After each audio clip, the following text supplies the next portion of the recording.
This week on Inside Oswego Speedway, the Race of Champions asphalt ground-pounding modifieds were in town for the Richie Evans Memorial. And in the seat once again was the Duke, George Kent. The Novelis Supermodifieds also in action for the big Jim Champine Memorial 75. Who would go to victory lane? Would it be one of the new cars at the Speedway? And of course, the Pathfinder Bank Small Block Supermodifieds were ready for the Tony White Memorial 35. All coming up at Oswego Speedway, presented by Helena Chemical Company.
Cold but sunny skies greeted racers and fans last Saturday night at Oswego Speedway for the Helena Chemical Company Memorial Day weekend triple header featuring the Supermodifieds, Modifieds, and SPS Series. And the big Memorial Day weekend events brought out some new competitors to the Speedway, including Jerry Curran.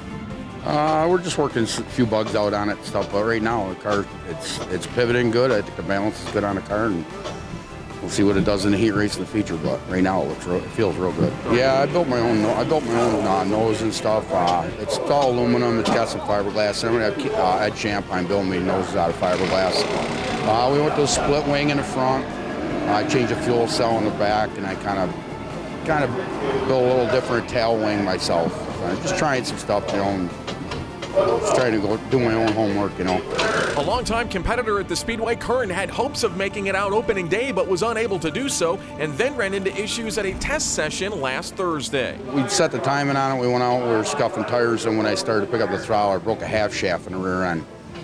Might have been something to do with last year when the rear end broke in another part, so that was added onto it. So we changed it out, put a new rear end in it. I helped a few guys out this winter with their cars and stuff, and then I kind of put my stuff on the back burner for a little while and kind of got caught. So, yeah, we took our week off, and we'll be here the rest of the season. Another new driver and brand new race car at the Speedway on Saturday night was Keith Shampine behind the wheel of the new Chris Osinek built number 55. Mike Barnes called me up, and Mike's a good friend of Chris's, and said there's a car being built right up the road from you might want to give him a call. And I called Chris. We went out to dinner a couple times, checked out the car, and we hit it off well, and he hired me to drive. Yeah, he's been building it for 3 years in Statesville, North Carolina, one-car garage, and he's got all the equipment shoved into the corner and the race cars there, and you just been working on it for 2.5, 3 years. Almost had it out for last year's Classic, but decided better to wait till this year, and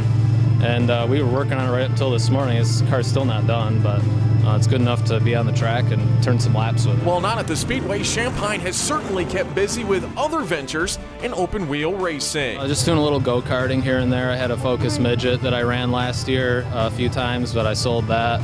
And just kind of getting back into karting. I wanted to if I was going to race up here, I wanted to kart to train and stuff. And that's really about it, just go-karting, and now this deal. It's good. Nothing, we're really trying to shake it down this weekend. And the motor's not skipping, nothing seems funky with the suspension or the frame or anything, and it seems like it's ready to turn some pretty fast laps. So we put new tires on it for practice, but I think we're just going to leave the same tires on to see what we can get tonight. So we're not trying to win the race or nothing tonight. One of the big stories of the weekend would be the return of the Duke, George Kent, to the Race of Champions Asphalt Modified Series last weekend. Just a good car, just here to have a little bit of fun. Just something I did my whole life. Just here to have some fun. We won quite a lot. I don't need to win anymore. I just want to have some fun, and my grandson and my son, and we just thought we'd try to, mix for 3 generations up here today. So it's probably still me catching up to the car. So let's see. I'm here to have some fun. With several asphalt modified wins at the Speedway, Kent was just recently inducted into the Speedway's Hall of Fame last November. Very cool, actually. Never expected such things to get elected in any Hall of Fame, but I'm very proud of it. Kent would go on to start third in the Richie Evans Memorial 75 for the Race of Champions Asphalt Modifieds. Here is a part of the Helena Chemical Company Memorial Day weekend triple header at the Steel Palace Oswego Speedway. And up there on row number 1 in car number 6 would be Ronnie Silk, and to his outside in the number 5, the defending champion of the Evans Memorial would be Kyle Ebersol in the Ebersol Trucking Machine as the field moves down the back straightaway and into corner number 3 as Billy Putney tries to use the high side of the speedway into corner number 3. As you can see, the field working single file as the 42 of Nick Pecco and the 3 of Darren Shearer do battle down into corner number 3. Silk and Ebersol would pull away early on in this one, looking very good in cars number 6 and 5, but after an early race caution, a double file restart would see Matt Hirschman start to work his way up through the field as he pulls to the inside of the 51 of Eric Rudolph as Silk, Ebersol, Hirschman, and Rudolph run tight 1 through 4. George Kent running in the top 5. Another caution flag would bunch up the field one more time, and that allowed Hirschman once again to pull to the low side of the speedway, working his way underneath Ebersol to move up into second. Rudolph would follow through as well in car number 51 as Andy Jankowiak sits there just behind in the number 73X. Kent would hang in the top 5 for much of the early event, but would eventually slip back through the field in the 26 machine. The battle for the lead would really ramp up here as lap traffic became a bit of an issue as Silk tries to work to the high side of the impending lap car but pushes just a bit too high. Hirschman gets down onto the hub rail out of corner number 2, and Hirschman in the 60 looking for another win at Oswego Speedway. Remember, he won the big Race of Champions 200 last July, and he would be the new race leader in this one. Well, Silk would continue to fade back as the push continued to develop in that 6 car. Rudolph in the 51 would move up into the runner-up spot as Ebersol too would close in on the back of the 6 car of Silk but was unable to make a move. Meanwhile, out in front, Matt Hirschman would simply pull away from the rest of the field, picking up yet another ROC modified win at Oswego Speedway and another on the series for this season as he picked up the opener at the Chemung Speedrome as well. Rudolph came home in second, Silk in third, Ebersol in fourth. Andy Jankowiak would round out the top 5 in car number 73X ahead of Billy Putney and Austin Kokenash as well, driving car number 66. Darren Shearer, Mike Leedy, and George Kent would hang on to round out the top 10 as Hirschman pulls down into Turning Stone Resort and Casino Victory Lane at Oswego Speedway once again, joining his father Tony Hirschman as they continue to rewrite the record books in the modified division at Oswego Speedway. Well, it was good, but I think what I think was the top 4 finishers, I think all of them were winning cars and winning teams today. I just managed to sneak through there. We're coming up on lap traffic and got out front. The whole race, I had the 51 right with me. He took all the fun out of it for me because I couldn't even venture around to see if I could set Ronnie up maybe or try the outside because he would have filled it so fast. So I was kind of tired of him in my mirror all day, but it's just things are going your way, they're going, and this has always been one of my favorite races of the year to win a Richie Evans Memorial. Won it here once in 2008 and also won in New Smyrna. And that's an honor to do that. Always will be the king of the modifieds. So that, this is a little weird today. It does not feel like Memorial Day weekend up here. It feels more like October. But thank the people that did come out. There's still a lot of you here. And enjoy the rest of the show tonight. Hopefully they put on some good races for you. Matt just got a lead on me. I don't think I was any faster than him or any slower than him. I think we're about the same speed. And maybe if the yellow came out, things might have been different, but we'll settle for second. Well, they were definitely faster. They drove away from me once they got me, but I kind of just misjudged a little. Thought I was coming up on them a little bit quicker and got to the outside, and Matt got right under me. But the car was starting to go away a little bit. I was too tight, most of the race through the center, and eventually that started affecting our forward drive, and I couldn't get off the corner nearly well enough. But guys did a great job today, our first time here together, and hopefully we'll come back up for the Bud weekend. It's a pretty cool place. I enjoy being here and can't wait to get back. And of course, the Race of Champions Asphalt Modified Series will be back July 18th through the 20th here at the Speedway. The fastest racing action in Central New York continues through the month of June. Saturday, June 1st, the road to the championship rolls on for the Novelis Supermodified Series. Presented by Best Western Plus, quality Inn & Suites Riverfront of Oswego. Plus, the Pathfinder Bank SBS Series takes on the Steel Palace. For more information, visit online at OswegoSpeedway.com. The road to the championship continues, presented by Best Western Plus, quality Inn & Suites Riverfront. Kids 16 and under free with paid adult. Inside Oswego Speedway is brought to you by Novelis. Not just aluminum, Novelis aluminum. Pathfinder Bank, local community trust. Eagle Beverage, we bring the beer to you. Oswego Bike Fest, riding, rocking, and racing Oswego Speedway. And by Best Western Plus, quality Inn & Suites of Oswego. Next on the docket for the Memorial Day weekend triple header presented by Helena Chemical Company would be the 35-lap Tony White Memorial. For the Pathfinder Bank SBS Series, and Dalton Doyle and Mike Bruce would start up there in row number 1, and it would be Bruce early on in the Woodchuck Saloon, car number 22, pulling out into the race lead, once again running up front for the second consecutive race. Bruce in the 22 looking to finish this one up front, however, after pulling into the pits early on 2 weeks ago. Andrew Schartner unfortunately would not finish this one. He tagged the foam, and the outside of corner number 3 would end the night with a 25th place finish, dropping him all the way down to 10th in the championship standings. When the race would get back underway, Doyle in the 01, who has had a terrible start to the season, managed to work his way to the front of the field, moving underneath Bruce out of corner number 2 to take the race lead. It would be Doyle, Bruce, J.J. Andrews, and Jason Simmons early on as the top 4. But Simmons would be the man on the move, still looking for career win number 1 in the SBS Series.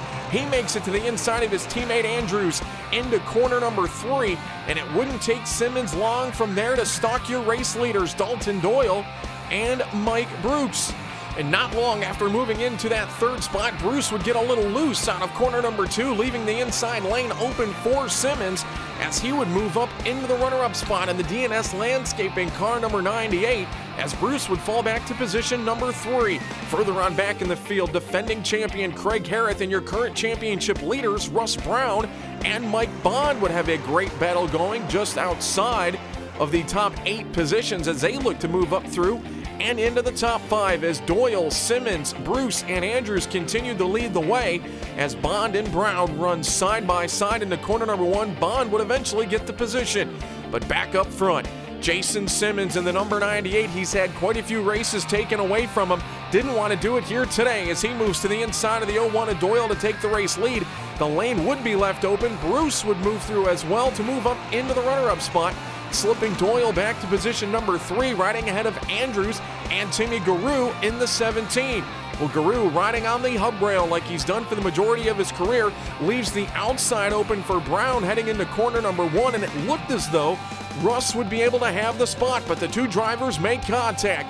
Guru is able to slide back down to the inside. That knocks Brown back one more position as John Tesorario and Bond look to close the gap as well. Well, while they were battling further back, Simmons had moved in the lap traffic, including the 99 of Dennis Rupert, as well as the 1 machine of Anthony Lacerdo. And Simmons, trying to take his time, ends up getting stuck behind the HRW Construction number 1, and that allows Bruce to work up to the top side and retake the lead in the number 22. Bruce actually able to retake the top spot from the 98 of Simmons, who was turning laps almost a half a second faster than the rest of the field at this juncture, as the 22 leads, the 98 in second, Doyle continuing to run back there in third. Well, just 2 laps later, Bruce again would slip high out of corner number 2, and it wouldn't take long for Simmons to find that low spot and pull back into the race lead down the front straightaway. Simmons, as we mentioned, looking for career win number 1 as he and Bruce would now pull away from the rest of the field, heading down the front straightaway. Eventually, Bruce would fade back, and so too would the 17 of Guru, as Brown is able to finally make his way to the inside, leaving the lane open for the 47 of John Tesserario, as well as the 74 of Mike Bond, as they were able to slip up 2 more positions, closing back in on those top 5 spots as they run all in line down into corner number 1. But you see here the number 9 of Jack Patrick gets jammed up a little bit. The 2 of Rob Pullen and the 24 of AJ Burness made contact, able to get through. That would throw the caution in the air, and on the restart, Bond would try and gain the advantage, trying to get back up in front of the 13 of Brown to try and retake the championship point lead. But unfortunately for the driver of the number 74, he just was unable to find any bite on the top side of the speedway as they battled side by side down the back straightaway at the same time, trying to look for room by the number 93 of Andrews, but Bond again slips high and is not able to make the run stick.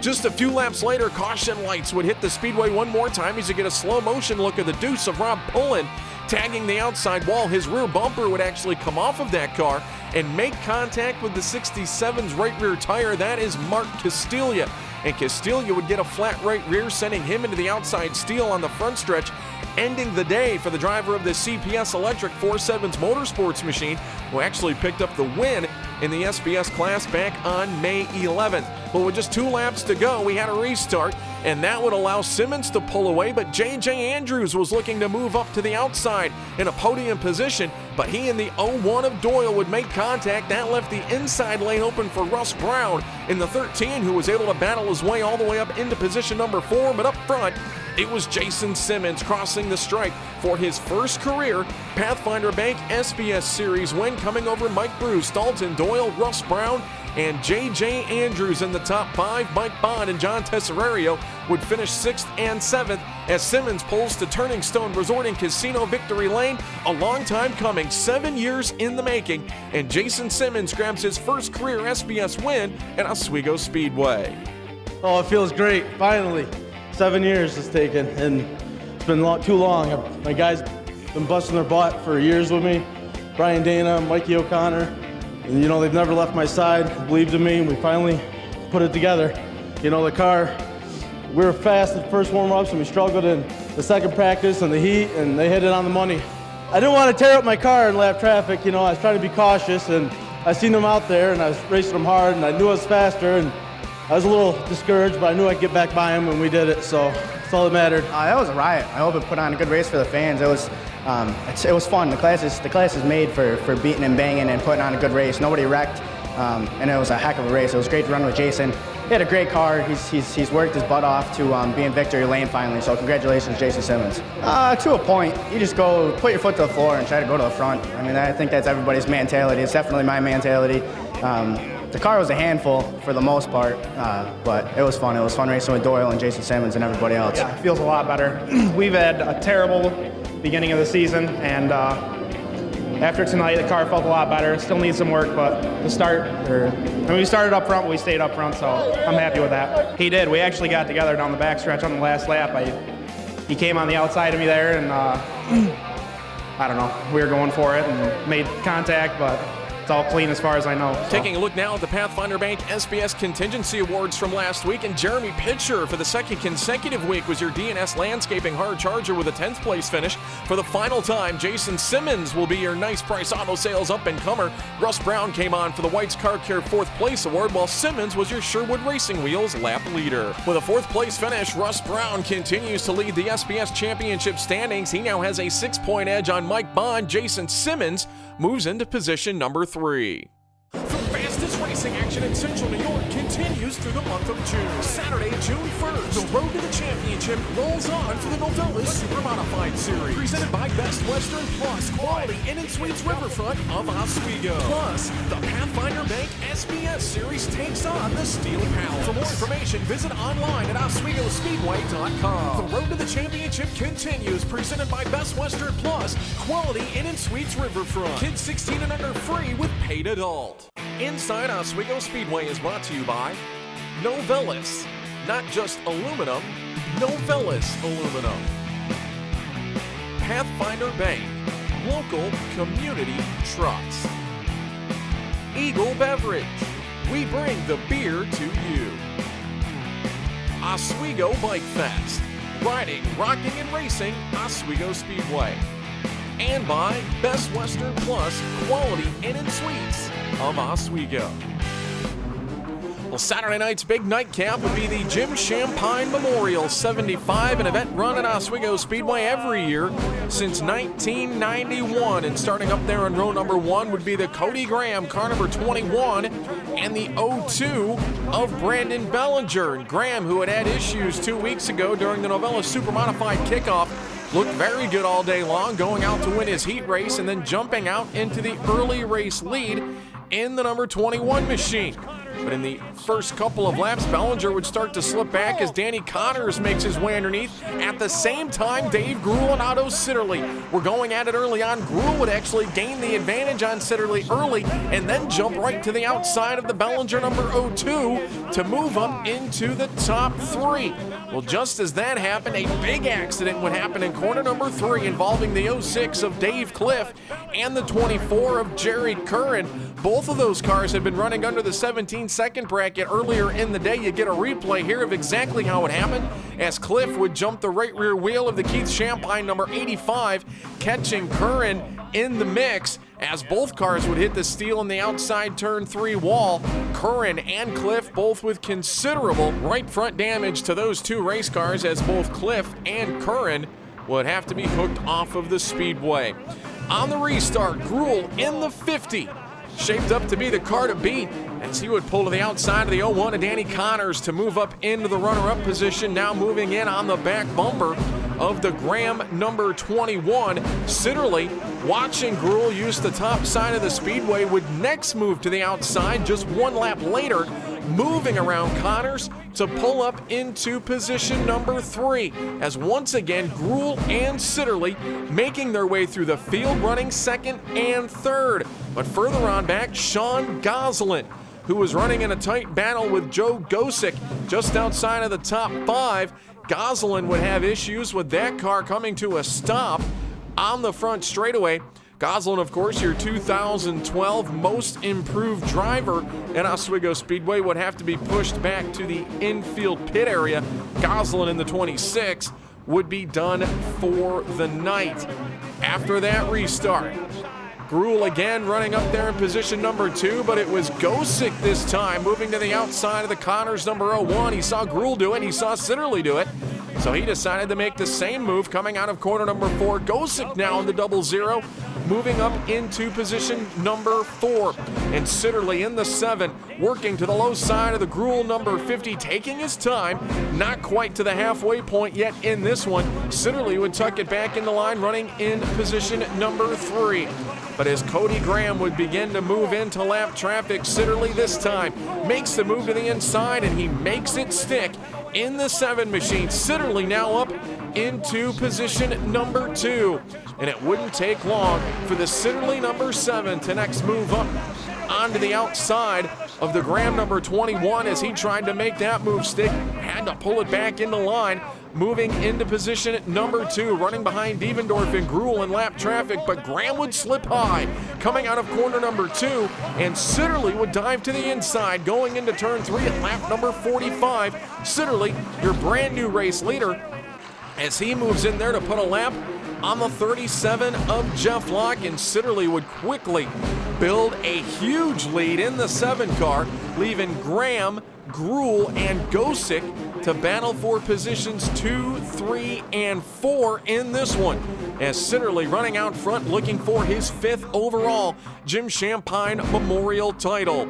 Running back in position number 6 was Michael Muldoon in the 51 machine. As we get a slow motion look at this one, he was chasing down the 00 of Joe Gosick for position number 4 at this point, as Muldoon was actually running in 5th, looking very good, trying to pull down yet another top 5 finish, but unfortunately, he lost the handle out of corner number 4. The good thing for Muldoon, at this point, there were only 7 cars on the lead lap, so he would go back onto the racetrack, restart 7th, and would actually move his way up into 6th. On the late race restart, Sitterly again would check away from the field, but it was at this point we knew there were issues with the 21 of Graham as he slows considerably out of corner number 2. Gruel would actually make contact, allowing Gosick to slip by on the high side. Gosick would go from 4th to 2nd in one turn to move into the runner-up spot. But running away with this one for the 2nd year in a row, Otto Sitterly would pick up the Jim Champine Memorial title, driving car number 7. Gosick would come home 2nd. Gruel would finish in the 3rd spot. 4th would go to Michael Barnes. 5th to Dave Danzer. 6th to Michael Muldoon as Timmy Jedrzak would come home in position number 7. His 5th career Jim Champine Memorial title for the number 7 machine of Otto Sitterly, driving for John Nicotra, and in a great deal of sportsmanship, Gruel would come down and give a handshake to Sitterly as he sat in Turning Stone Resort and Casino victory lane. It was pretty good. It was a little free towards the beginning. It had like a push in the middle and loose off, and at the end it was all just tight. But as soon as you'd roll through the middle and get the front end to bite, just all throttled. I just shot up the outside, had nothing to lose, and unfortunately Kody kind of jammed up Gruel there coming out too, and I just happened to be out there where I go by them both, so that worked out. No, actually early it was good, and then it went away. That long run killed the car, and then on the restart it was a whole new car. I don't know, tires cooled off or whatever, and we were actually pretty good at the end, but mid-race we were not very good. We were just kind of hanging on. I'll tell you what, we had a hell of a car early on. The car was good. Otto was just that little touch better, so congratulations to him. We had some, rough night last week between the two of us, but he ran me clean tonight. I ran him clean and gave each other some room, and that's how I like to be raced. About lap 30 or so, I lost oil pressure, dropped to 40. I felt like I had a parachute behind me coming down the straightaways. That's when I think Otto and Gruel and all them caught up to me. And while we're up to speed, that long green flag lap run, it was all right. It wasn't too bad, but that last yellow, when we slowed down, cooled down, it just wouldn't go after the restart. I pinned it, nothing happened. Yeah, we had a really great car.